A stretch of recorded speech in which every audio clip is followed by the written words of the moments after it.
Family and fellow soldiers, I'm the Professor, and this is the Moment of Truth. And now the Friday Crime Report. Yes, it has happened again. This time in Maine. Don't look now, but the folks Fox News calls the most law-abiding demographic in America has carried out another mass killing. Not just a mass shooting, but a mass killing. And for the new folks here, what's the difference? Well, if this was in, say, Chicago, the headline would be 5 shot, 1 killed. That's a mass shooting, but it's not a mass killing. Now, if you look at Sandy Hook, Buffalo, Charleston, Jacksonville, and now Maine, you have mass killings. You had a lot of people shot and at least 18 of them dead. That's not just a mass shooting, that's a mass killing. The white media constantly tries to conflate the two so that they can make false comparisons, but the black media ain't having it. Though there's also another part of these mass killings that the white media tries to wallpaper over, and that's the cause of it. What could be causing all of these mass bloodlettings? Well, I'm sure that critical race theory had something to do with it, or affirmative action. Oh, wait, the Supreme Court struck that down, didn't they? Oh, well, I'm sure black people are to blame somehow. Now, this latest suburban psycho is named Robert Card, and he killed something like almost 20 people. The guy went to at least 2 locations to carry out his rampage, so he was on a genuine murder spree. I gotta wonder, though, if the police catch him, are they gonna take him to Burger King or Red Lobster? Now, of course, the white media is doing what they always do with certain killers of a certain persuasion. They're talking about how this guy went to West Point, and how he was so respected by his neighbors. They never felt intimidated by him, you know, the usual, just like they do all these mass killers, so long as they're not black. They turn these mass murderers into some kind of perverted human interest story. Oh, this is all just one big misunderstanding. Yeah, a big misunderstanding that keeps happening over and over and over again. And another train that's never late is the mental health train.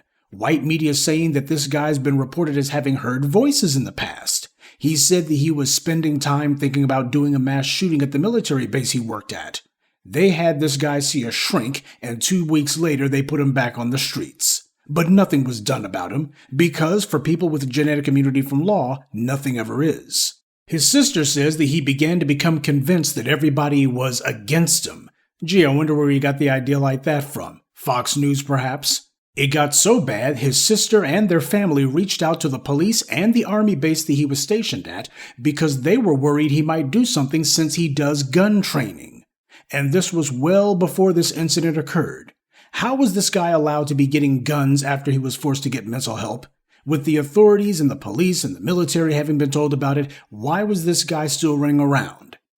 It's just like with Ethan Crumbley, you know, the little punk who shot up his high school in Michigan. He was caught researching bullets on his cell phone in the middle of class. That was grounds to remove him, but of course nothing was done. And then he was in class drawing pictures of guns and blood, and he even wrote a message that said, "The thoughts won't stop. Help me." Apparently that wasn't explicit enough for the authorities at his high school, because instead of throwing him out of class, instead his parents were allowed to insist that he go back to class, and moments later he was shooting at people with a gun that his parents gave him. The problem isn't that the authorities don't know about these killers in advance, nor is it that no one ever gave them a heads up.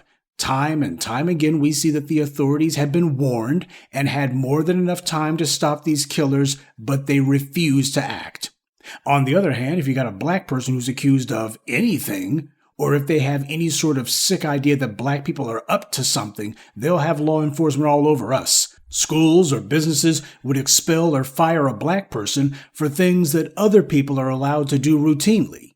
Do not let them tell you that they're helpless to stop these massacres. The problem that they have is they can't stop these mass murderers and maintain white privilege. That's the dilemma they face. That's what's stopping them from doing something about these reprobates.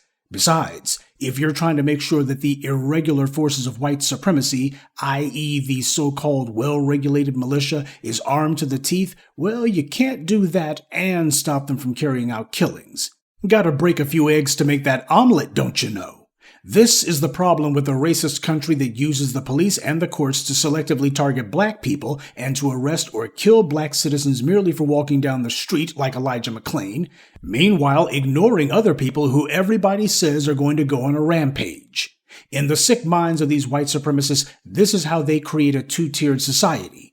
This is how you institute a system of white skin privileges. You ignore the criminality of those with the right skin color, and you target black people nonstop. This is how racist systems make it where there's benefits to having the right skin color and penalties for not. This is how they take their fiction and turn it into somebody else's fact. People with the right skin color can move freely, and the laws don't seem to apply to them very harshly at all. Their rights aren't violated, even when they're engaged in rampant criminality. That's one of the main drivers behind these slaughters. The society has conditioned certain people to believe that the law has a hands-off policy where they're concerned, because it does. So they grow up seeing other people routinely harassed, arrested, or killed for things that they themselves can do without getting so much as a by your leave. When people are immune from the law, that eventually turns into the idea that they are immune from all laws. And when you combine this entitled mindset with a society that bends over backwards to avoid doing anything to impose on their freedom, then you have a perpetual machine that churns out massacres. Time and time again, white society has had to choose between their lives and their power, and they've always chosen their power. To them, that's just the cost of doing the dirty business of maintaining white supremacy. As of this recording, Card is still on the loose. Police found a note at his home, but they won't release what it said. You know, that reminds me of the white supremacist who Ron DeSantis inspired to carry out a racist massacre in Florida a couple of months ago.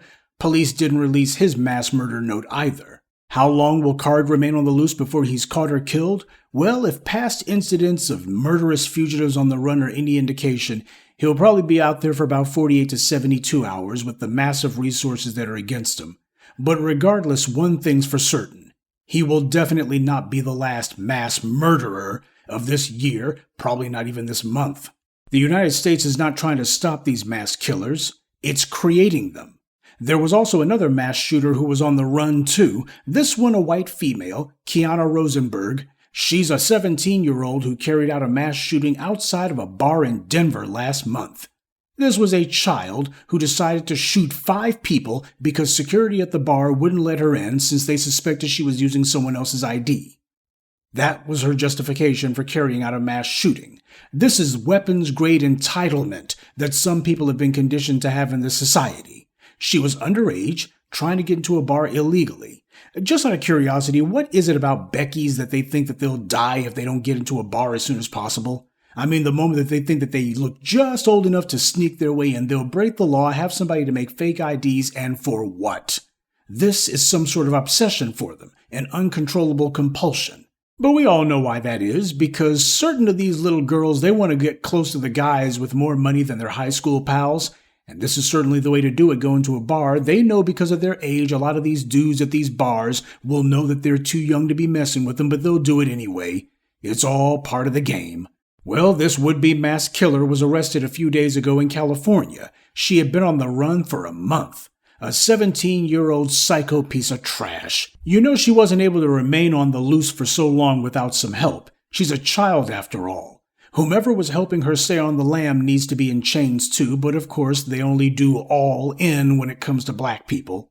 So these two cases illustrate that there's a policy at work here. This country doesn't have a gun control problem, it has an impulse control problem. And the people whose impulses need to be reined in never are.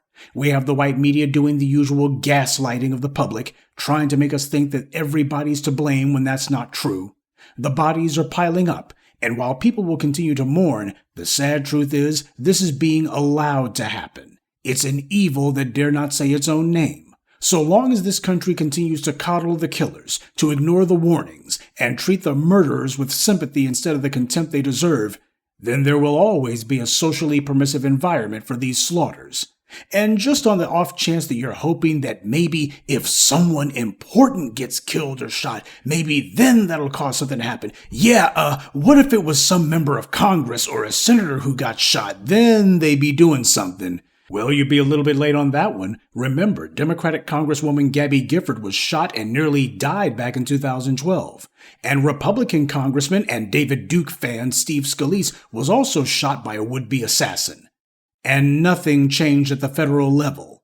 So there's already been a number of important people who have been the victims of gun violence in this country, and nothing was done about it. So protecting these murderous gunmen is a bipartisan issue. there's a principle at stake here, one that clearly means more to them than their own lives. And I think as black people, we can guess what that principle is. So, as usual, we'll now go back to counting the days before the next inevitable massacre. This is the cost of maintaining racial privilege, a cost that this country has chosen to pay. And the payments are made in blood. And that's this week's Friday Crime Report. Keep your eyes open and stay on alert, because there's a lot worse criminals out there than the ones the white corporate media chooses to show you. Good day, and be one. I'd like to take a moment to mention some of our contributors: Miss Debbie, Kevin Riley, Larry Amayo, Roxanne Allen, and Richard Foster. Salute to them, and thank you to everyone for listening, liking, and sharing this message. Black empowerment only exists because of you.